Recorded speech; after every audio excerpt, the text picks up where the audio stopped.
I'm proud of our fight. We fought better in the game. You have to be. Michigan State's gonna bring the toughness out in you, or it's gonna expose what's not there. And there were some times on the backboards that we didn't do a good job there, and we had to do a little more subbing than what we'd have liked to do. Our blockouts weren't as good as they need to be underneath, and they got some kickouts because of that. But we got tougher inside of the game, and I think the toughness thing for me, and I didn't realize this until Don Fisher said it, that with 3:50 to go, I knew we were down 11. And I'm proud of the way they came back. I really am, because that's not easy. And I thought the crowd had some real energy that really helped them pop too, which was really good, because they need that. They really need that. The kids need it.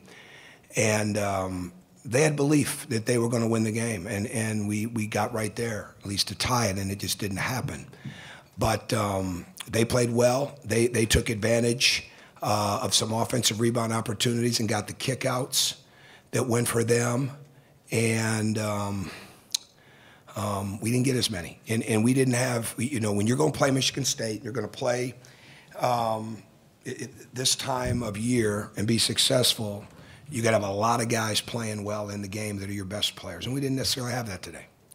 And but I thought we got tougher in the game. I thought James, the play he made late in the game, before he got fouled, but getting all the way to the rim, I think it was an and one, wasn't it? And a couple other ones earlier in the game, he didn't go up as strong. I mean, that's the kind of stuff we have to continue to learn and attack that way. End of the game, 5 seconds to go. No way we're trying to miss that free throw on purpose. I don't know if anyone would ask that. 3 seconds and under, no question we're trying to miss it on purpose. But there's enough time right there. And it's not about the arrow, because you're not going to get enough time to get a trap. And we were in position in case we missed it, but we didn't want to miss it there. We want to try to get another 5, a steal, go back down and still have enough time to get a couple of passes on our play. So I don't know if that was going to come up, but I won't put that one to bed right now. That's not a strategy that I would employ at 5 seconds. And at the end, and we were in position for our free throw play again, obviously trying to make it, and we just didn't get it. But and then at the very end of the game, we were coming right back to Yogi off a elevator screen, and obviously he wasn't going to be the only look. But in that situation, he's one of our best baseball passers. If we didn't want him to get another look, we'd have him take it out of bounds. But we did, and they covered it. And Nick and James, Nick got a little higher than you'd want, but they're going to force you into that. We wanted to get a little slip action there, and we got the catch. You just want to get a catch. And but I'm proud of the way they fought. Michigan State is an extremely talented and tough team, and they execute at a high level. And they got some guys come off their bench today, like Alvin Ellis, who has really not done a whole lot lately, and all of a sudden he's got a great game. But I thought I liked the way we responded when we got down and continued to come back, and we're going to get tougher for it. So go ahead. I'll handle it. Go ahead. Who's got a question? Greg, you got one? Yeah, I do. Go ahead. Yogi at the line, you got to like that, I'm guessing. Oh, absolutely. Absolutely. I mean, I'm really thought we should have ended the half with a couple free throws, to be honest with you, with him on the line. And have seen nothing that would lead me to believe differently, but absolutely. And hey, I mean, he hurts. I mean, my shirt's drenched from holding on to him. I mean, these kids want to win. I mean, they practice so hard, and it's not just the last couple of days. They're like that all the time. So, but he's got to bounce back. That's why we put him right back in a situation whether he can make a catch or not. But Yogi's a winner. Yogi is one of the greatest winners that I've ever had the personal or the ability to recruit watching him win. Okay, and that was before you moved here when he was in high school at Park Tudor in the way that they would win. He won 2 state championships as a junior and senior and finished as a runner-up as a sophomore. And we'll put him in that position again. So I love coaching him. I love coaching him. Let me just see you. Go ahead. Were you all, I guess, I know you didn't know the box score, but Michigan State took 28 threes. Were you surprised with how many they were taking? No, they're one of the best three-point shooting teams, are they not? Yeah, we knew we had to defend that. They got some kickouts that when we were scrambling inside of the glass. And Trice got hot there a little bit. But you need length on Trice as much as possible. And we don't have that as much. So we've got to have some tenaciousness with it. And he made some big plays. He's really good. He's really good. That's a kid that you're going to be watching NBA games. He's going to be on a roster and he's going to be playing. Whether he starts as a second guard, third guard, something like that, he's got it. They've done a great job with him. Terry. I think only one of their last 9 rebounds was offensive, Michigan State. But the ones they had to that point, the 14 or whatever, I mean, did you feel like that's what gave them a little? Oh, absolutely, yeah. There's no question. There's no question, and that's why we had to sub more.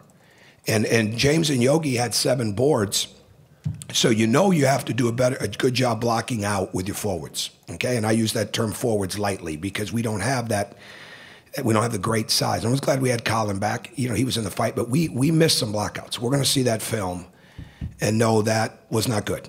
And so you've got to block out the forward so your guards can slide in and get it. And when we did that, we did a good job. And a couple of times we didn't hit them. Sometimes we did. I mean, and a couple of times that we didn't, and they got the ball. And it is a very physical game. And I don't know. I can't remember the last time watching Purdue,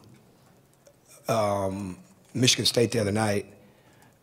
That was like I didn't recognize that. In the big. I mean, how physical that game was. But so you got to get ready for that, right? And we did at times, but we didn't. I do know. I did see the rebound numbers, but I know those during the game. And certainly we've got to get more out of Troy than 3 boards, especially when he's had 27 the last 2 games, and he knows that. He knows that. But we had to do what we had to do, and we had to sub, to be in the fight, and so that's a tough thing. Go ahead back there, sir. Coach, you mentioned Michigan State's ability to hit the 3. What did you see on film that made you stay in the zone? They're also really good around that basket, okay? And we mixed our defenses up. We mixed some of the plays. They execute very well. We've got to have it really as much as anything is for the rebounding, okay? And we gave up some threes in the zone, but we also gave up some on the missed missed blockouts and things. I'll have to watch it closer. But the biggest reason there, we didn't want to get spread out and not be able to board the ball because you get in too many one-on-one situations down there with Matt and Marvin rebounded well. Schilling, certainly you're preparing for Dawson. Valentine's an excellent rebounder. You've got to have guys closer to the rim. So. That's as much as anything. What did they shoot from 3? 7 of 28. So they shot 25% from 3, right? Yeah. And Travis made a couple of big ones there.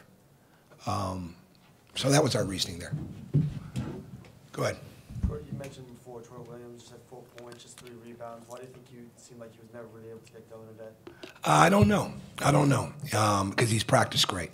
You know what I'm proud of him on? Is that when he wasn't playing as much and he wasn't as effective, we were putting him back in the game at the end of the game to help win the game, and he was in there doing that. So that's a sign of maturity for him. So I'm gonna bank on that one. And then, one thing, you follow us a lot. Okay, I mean you work here. I mean, are you at Indiana? Yeah, I'm with WIRX. Okay, so you know that he's had a heck of a year. Yeah. I pretty much know he'll bounce back. Go ahead, Ken.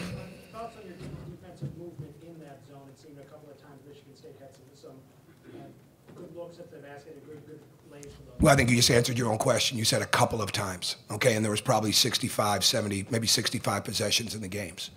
So if we had some bad movement a couple of times, that's probably on average with it. I'll have to watch the film. But again, I think I talked about what we were trying to do with that zone. And we spent a lot of time on it, and we needed to rebound better. That's the bottom line. And they caught us a couple times where we didn't get as much movement with the 5-man in the middle. But we'll watch the film and see if we can get better from it. Go ahead. Who else? Yes, sir, Dave. Just about Colin, what did you think you'd get out of him today, and how's he coming along? Well, I didn't think we'd get that much because it wasn't determined until today fully. We were certainly it was looking that way, that we were going to be able to get him to go, but because he's done very little the last couple of days, but also has he had to play through it a little bit, and we looked at our numbers without him compared to when we do have him, and we're not going to get it yet. Hopefully, we're going to start to get that next week. it's amazing the percentages that went down when he's not on the floor. Not necessarily his. I mean, we're still talking about a guy that didn't make a three last year that is the leading three-point shooter in the league, percentage-wise. So we miss that, but we miss his ball movement, his basketball IQ, his hustle game, his talk, his tenacity, and the way he gets shots for other people from that position. And so we got more out of him than what I would have thought. I didn't, numbers today with him were going to be a bonus, and I had some other things that if he really couldn't move as well that we worked on yesterday when it looked closer and closer like he was going to be able to play, that would have enabled him to not have to move as much, but he moved pretty well during the game. So this gives us a couple days to get him more ready and get ready to do the next thing. Yes, sir, Mike. I guess when the program's in sort of a tailspin like this, does the aura of IU, does that ever become a burden maybe on yourself or the players that just add pressure, you think? That's a hypothetical. I'm really not good with hypotheticals. So I'm not sure that I could answer that. I thought our guys played with great. I thought they played fantastically hard today. I'll leave you with that one. Okay. Anybody else? Mike. Devin dressed today using layup lines. That was important to him. He wanted a chance to do that, so that was good. He's really gone through a lot, and that was something that he wanted to do. Yes, sir, Rick. You go again on Thursday, I guess? That's what I just heard, but I don't know when. When your team's gone through a rough patch like this, what do you do to bring them back and focus on what's next? Oh, I think we've been doing that.